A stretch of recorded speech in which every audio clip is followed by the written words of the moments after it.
Last week, I spent 5 hours and $49 to complete Google's latest AI Essentials course for beginners. And since I need to recoup that money to fund my addiction to parasocial relationships with I made this video to share 5 key takeaways from the course, the pros and cons, and to give you a definitive answer as to whether this certificate you receive at the end will indeed get you laid, paid more because you now have a new skill. That was a weird slip of tongue there. Let's start with what the course gets absolutely right. Understanding the 3 types of AI tools. First, standalone tools are AI-powered apps that work independently with minimal setup. Think general chatbots like ChatGPT, Gemini, Claude, and Perplexity, and specialized apps like Spyco, Otter AI, Midjourney, and Gamma. You access them directly via websites or apps, no integrations required. Second, tools with integrated AI features are built into the software you already use.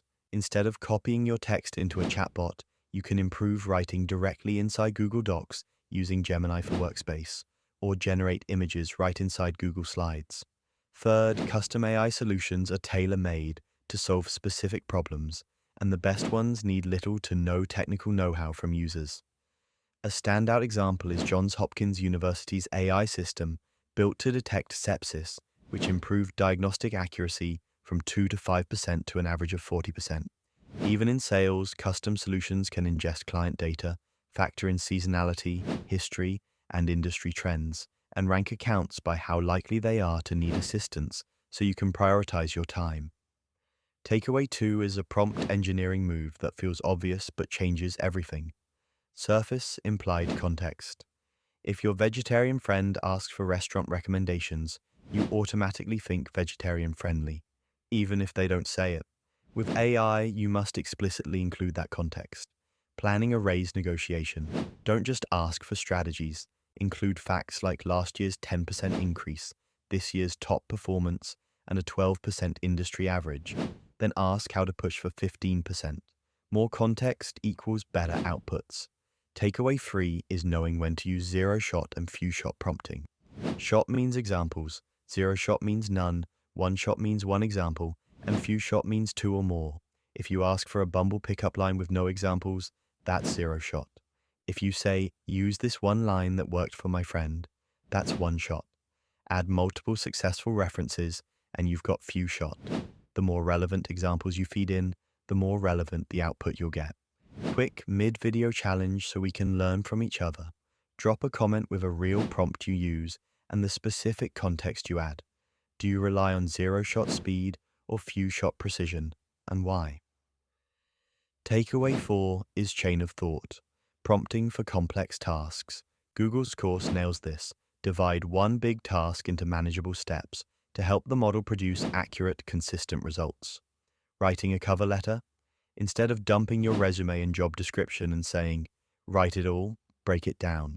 Step 1, based on my resume and the job description, write an attention-grabbing hook.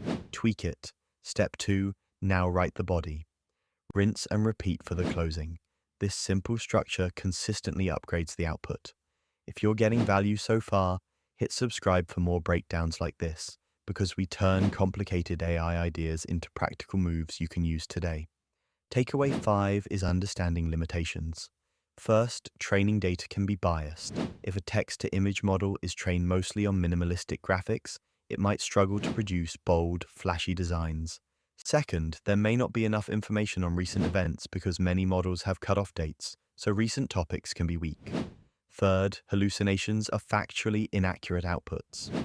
Sometimes they help with brainstorming, but for high-stakes tasks like choosing supplements or vitamins based on health goals, double-check the answer. Now let's talk pros and cons. This course is not for you if you already use tools like ChatGPT and Gemini daily and want deep dives into specific use cases.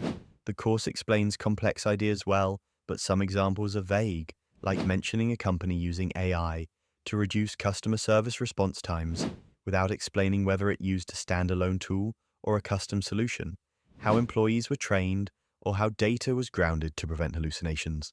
On the plus side, it's excellent for beginners.